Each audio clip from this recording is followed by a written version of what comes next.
Hi everyone, I'm Lauren. I'm a certified personal trainer and I'm a junior at Vanderbilt University. And so a lot of people in college get really concerned with their weight and they just get really concerned of the freshman 15 and things like that. And they want to know if it is possible to lose weight and stay fit in college, but they may not have the means to go to the gym all the time because they're busy studying, or that just may not be at the top of their priority list because they want to go party and hang out with friends. And they also may not be able to eat very healthy since they may be on a meal plan, or they just may not have a lot of money to buy fresh foods and things like that. So if you're in college, or if you know someone in college and you're wondering if it is possible to stay fit and lose weight in college without going to the gym, it is possible, and I'm here to tell you how.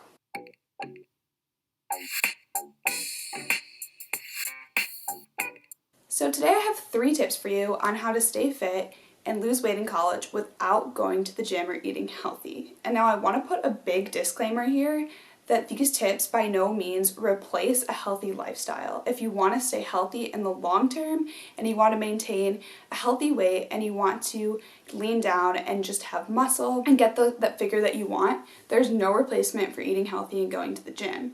However, if you're in college, it's only 4 years of your life, and I definitely understand that there's other things you may want to do besides go to the gym.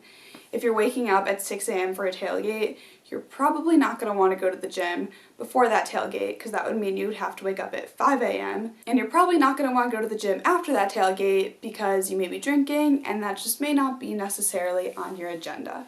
So here are my top 3 tips on how to still lose weight and keep that vigor that you want in college without necessarily changing your schedule around, buying super expensive foods and workout plans, and just not changing your life too drastically. And these definitely work. I've been doing them for the past 3 years, and I've definitely noticed that my body has remained the way that I want it to be, and I do go to the gym very often because fitness is my thing. I have a whole YouTube channel dedicated to it, and I'm a personal trainer. But I've told these tricks to a lot of my friends, and they have reported back very good results as well.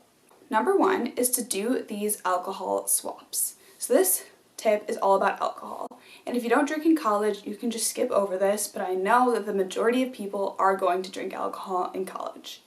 In high school, maybe you drank a little bit, maybe you didn't drink anything at all, but going to college is definitely going to be a transition because there's going to be a lot of alcohol around, and if you're going out a lot more than you were in high school, those are calories you are going to be adding to your everyday. And so it is inevitable that adding calories can lead to weight gain. So here are my tips on how to prevent that from happening while still going out and enjoying parties with your friends, because I'm not going to sit here and tell you not to go to tailgates and not to go out because that is a really big part of college for many people. The first thing that's important to do is to swap seltzer for beer.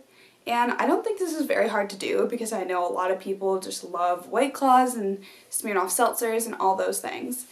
But I know a lot of people like beer too, and beer can lead to a lot of bloating and weight gain because it has significantly more carbs and calories than seltzers. For example, a can of beer typically has about 150 calories and more than 10 grams of carbs per can, while seltzer typically only has about 100 calories and less than 2 grams of carbs per can. Clearly there's a better option here, and seltzer is the way to go. And then another important swap I have is a lot of people like to make mixed drinks, and I agree. I don't like to just take shots of tequila and not chase with anything or not mix with anything. That sounds terrible. I'm not gonna do that. But I really do like mixing things with lemonade and cranberry juice and sweet things like that, but that is not the best way to go. So instead of mixing your alcohol with sweet things like that, try to opt for a low-calorie, low-sugar beverage such as club soda or flavored sparkling water, or even mixing in some fresh fruit. So you may think, okay, how much is this really going to make a difference? Like, I don't think that my chasers are really what is leading to my weight gain, or just leading to the body that I don't want. And you may be surprised. So one vodka cranberry has about 130 calories and 17 grams of sugar. So if you swapped that out and instead drank vodka soda, one vodka soda has only 95 calories and 0 grams of sugar. That is going to make a huge difference in your life. Try it, let me know how you feel. You're gonna feel better, you're gonna think you're less bloated, and you're probably gonna lose weight in some fashion, or at least maintain your current weight. Okay, tip number 2 is take the long way home from class. So walking is, I think, every college student's main form of exercise. And don't sleep on walking.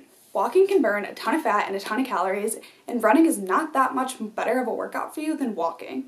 For reference, a 120-pound person burns about 100 calories per mile while running, but this same person would burn about 65 calories per mile while walking. So there's not that big of a difference there. And so walking burns almost as many calories as running, and walking an extra mile or 2 each day will really start to add up and make a difference in the long run. So if you have the option to take a half-mile route home or to take a mile route home, always opt for that mile route home. You can just throw in some AirPods or whatever type of earphones you have. I have wired ones, so I'm not judging here.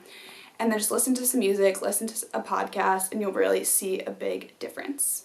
And then my last tip for you is to buy healthy snacks for after a night out. People talk about this all the time, that it's not necessarily the alcohol, it's not necessarily the cafeteria food that leads to the freshman 15, but rather it's going out after a long night and ordering pizza. Every single night. So of course this is fine every now and then, and I'm guilty of this. I love pizza, I love all that stuff. And after a long night of drinking, you're probably going to have the urge to go to McDonald's, or you're going to want something really greasy, and that's fine every now and then as a social thing and just as a fun thing to do. But here are amazing substitutes for common snacks that you may want after a night out, and you should definitely keep these in your apartment or your dorm room, and they will really make a difference if you actually follow through with these swaps. So first, if you're craving French fries, instead of going for those greasy French fries that you're gonna regret the next day, go for popcorn. Air pop popcorn is the best, but really any kind of popcorn that doesn't have anything artificial or that isn't packed with butter and salt will be a better choice than French fries. Second swap is a hamburger. Greasy hamburgers are never the way to go, so instead opt for a grilled cheese on whole wheat bread. You can make this super easily. It's going to be significantly lower in calories and fat, and it's still going to be really yummy and you're going to enjoy it. And the last swap is if you're craving to just order a pizza from a local restaurant, just make yourself a cauliflower pizza instead. They sell a million different kinds of these. I've heard great things about the California Pizza Kitchen ones. I like the ones from Trader Joe's. They don't taste that much different than a normal pizza, but they are so much healthier, so much lower in carbs, so much lower in calories, and you're going to get good calories from that because it's from a cauliflower. So these are my 3 tips for staying fit and losing weight in college without necessarily going to the gym, and don't beat yourself up if you do gain a couple pounds in college, because it's a time to have fun and it's a time to meet people, and it's not the time to be super concerned about your weight and the way you look. But I get it. You want to look good for your pictures, and you want to not be worrying about gaining weight when you go out every Friday night. So please try these tips. Let me know how they go for you, and leave a comment down below if you try them or if you have any other tips that could be helpful in maintaining your weight in college and staying fit. And hit the subscribe button if you enjoyed this video. I come out with new content every week about fitness, health, and college in general, and I'd really love your support. Thanks for watching.